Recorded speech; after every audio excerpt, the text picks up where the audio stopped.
Hello all, fun క్లోబెటా నట్షెల్స్కి మరొకసారి స్వాగతం. ఒక్క టికెట్ మీద 100 సినిమాలు చూపించే సినిమాని మీరు చూసారా? శ్రీమంతుడు, పిల్ల జమీందార్, బెచ్చగాడు ఇంకా చాలా సినిమాల్ని గ్రైండర్లో వేసి తీస్తే అదే పురుషోత్తముడు. అయినా ఈ రోజుల్లో రాజ్ తరుణ్ మూవీస్ని ఎవరు చూస్తున్నారులే. అదే ఆయన కెరీర్ స్టార్టింగ్లో అయితే మంచి సినిమాలు తీశాడు, మంచి హిట్లు కూడా కొట్టాడు. దీంతో నేనైతే ఇతను పెద్ద హీరో అవుతాడు అనుకున్నా. కానీ పిల్లి పులి అవ్వదు కదా, అలానే రాజ్ తరుణ్ కూడా. సినిమా మొత్తం చూశాక నాకు డౌట్ వచ్చింది. అసలు యాక్టింగ్ అంటే ఏంటో కూడా తెలియదు అన్నట్టు యాక్ట్ చేశారంటే సార్ మూవీలో.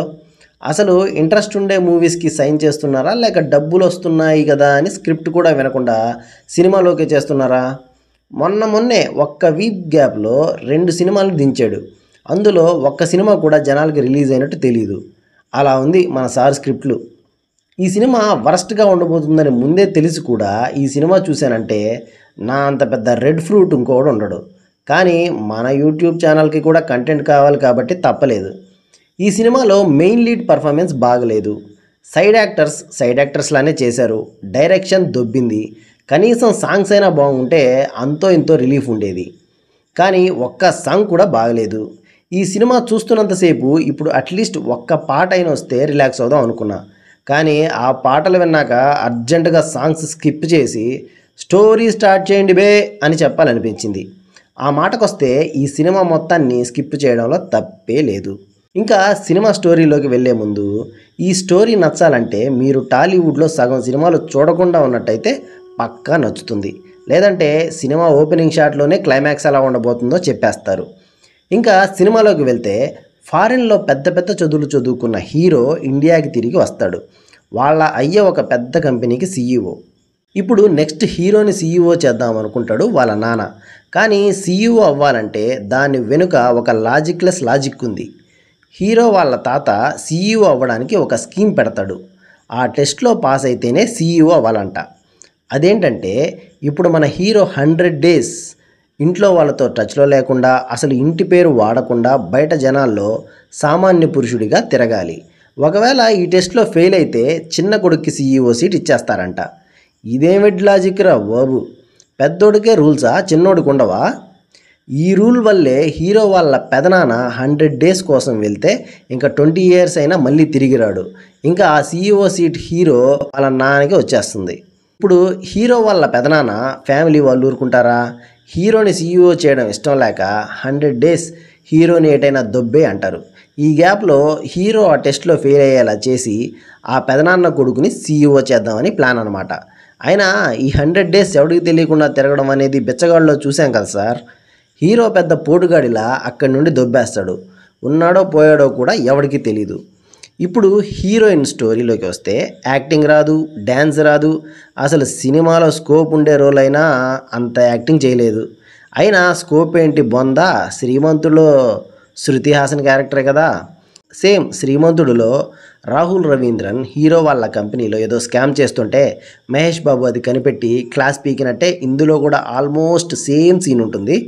ఒక్క సినిమాని డైరెక్ట్ కాపీ కొడితే రీమేక్ రైట్స్ కొనాల్సి వస్తుందని 2-3 సినిమాలు కాపీ కొట్టి తీశారనమాట.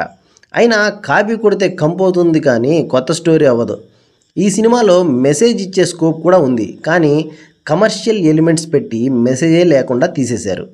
కవ్వించలేని కమర్షియల్ ఎలిమెంట్స్ పెడితే ఆడియన్స్ కన్నెత్తి కూడా చూడరు అనే విషయం వీళ్ళకి తెలియదు పాపం. ఇప్పుడు 100 days ఎక్కడ ఉంటాడు మన హీరో? ఆబ్వియస్గా హీరోయిన్ దగ్గరే కదా ఉండేది. ఇంతకుముందు సినిమాల్లో అదే కదా స్క్రిప్టు, ఇక్కడ కూడా అంతే ఉంటుంది. మరి హీరో నడుచుకుంటూ వెళ్ళి ఆ ఊర్లోకి వెళ్తాడు. అక్కడే హీరోయిన్ ఉంటుంది. హీరోయిన్కి ఉన్న ల్యాండ్లో పూలు పండిస్తూ ఉంటుంది. హీరో తన దగ్గరే పనివాడిగా జాయిన్ అవుతాడు. అలా హీరోయిన్ని గోకుతాడు, లాస్ట్కి పడేస్తాడు. కానీ శ్రీమంతుడు స్టోరీ ఇది కాదు కదా. మన మహేష్ బాబు ఊరికి వెళ్ళి ఊరు మొత్తం బాగు చేస్తాడు కదా. ఇక్కడే మన డైరెక్టర్కి ఇది శ్రీమంతుడు ఫ్రీమేక్ అని గుర్తొచ్చినట్టుంది. అదే లైన్ తీసుకుని ఇక్కడ పెడతాడు. అక్కడ ఉండే రైతులకి విలన్స్ వల్ల ప్రాబ్లం ఉంటుంది. వాళ్ళ సమస్యని ఇప్పుడు హీరో తీర్చాలన్నమాట. ఊర్లో రైతులందరూ వాళ్ళ బాధలు వచ్చి హీరోతో చెప్పుకుంటారు. ఇంటర్వెల్లో అవసరం లేకున్నా ఒక ఫైట్ ఇరికించాలన్నమాట. ఏం చేస్తాం, వీళ్ళు కాపీ కొట్టిన మూవీస్లో టెంప్లెట్ అలానే ఉంది. మరి ఈ సినిమాలో బ్రహ్మానందం గారు కూడా ఉంటారు. బ్రహ్మానందం గారిని చూసి ఆనందపడాలో, ఇలా అసలు ఆయన్ని యూజ్ చేసుకోలేదని బాధపడాలో తెలియట్లే. ఇప్పుడు శ్రీమంతుడి సినిమాలో హీరో ఊర్లో ఏవో టెక్నాలజీస్ వాడి ఊరిని డెవలప్ చేసినట్టు ఇందులో కూడా హీరో ఏదో ఇన్వెన్షన్స్ చేసి పంటకి ఉపయోగపడేలా చేస్తాడు. దీంతో రైతులందరూ హ్యాపీ. హీరోయిన్ కూడా సెట్ అనమాట. పెద్ద సినిమాలంటే రొటీన్గా ఉన్నా ఎలాగోలా నడిచేస్తుందిలే, కానీ ఇలాంటి చిన్న సినిమాలు కూడా రొటీన్ కమర్షియల్ వేలో ఉంటే ఎవరు చూస్తారు? అసలు ఆడియన్స్ ఇప్పుడు కోరుకునేదే కొత్తదనం. వీళ్ళు ఆల్రెడీ డెకేడ్ బ్యాక్ తీసిన సినిమాలన్నీ రీమేక్ చేసి వదిలితే ఎవరికి ఇంట్రెస్ట్ వస్తుంది? రైతులందరితో హీరోకి ఎలివేషన్ సాంగ్ ఒక్కటి తక్కువైంది. మళ్ళీ క్లైమాక్స్లో మాస్ ఫైట్లు, అదంతా ఓకే, కానీ విలన్ మనుషులు వచ్చి హీరోయిన్ ఉంటున్న ఇంటి మీద అటాక్ చేస్తారు. హీరో వాళ్ళ ఫ్రెండ్ చావు బతుకుల సిచ్యువేషన్లో ఉంటాడు. అదే హీరోకి 100 డేస్లో లాస్ట్ డే, కానీ వాడిని బతికించడానికి హీరో తన ఇన్ఫ్లుయెన్స్ వాడి అతనికి ట్రీట్మెంట్ ఇప్పిస్తాడు. హీరో ఊర్లో వాళ్ళ సమస్య కూడా తీరుస్తాడు.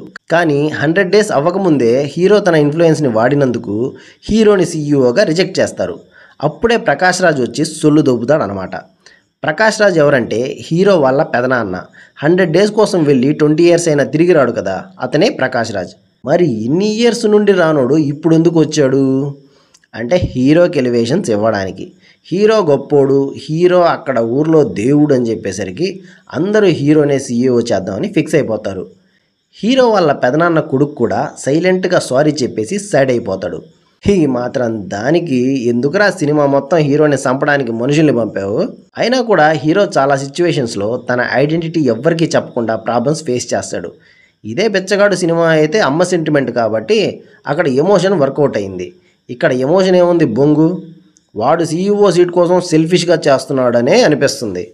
సో ఇందులో కోర్ పాయింట్కే జనాలు కనెక్ట్ అవ్వలేదు.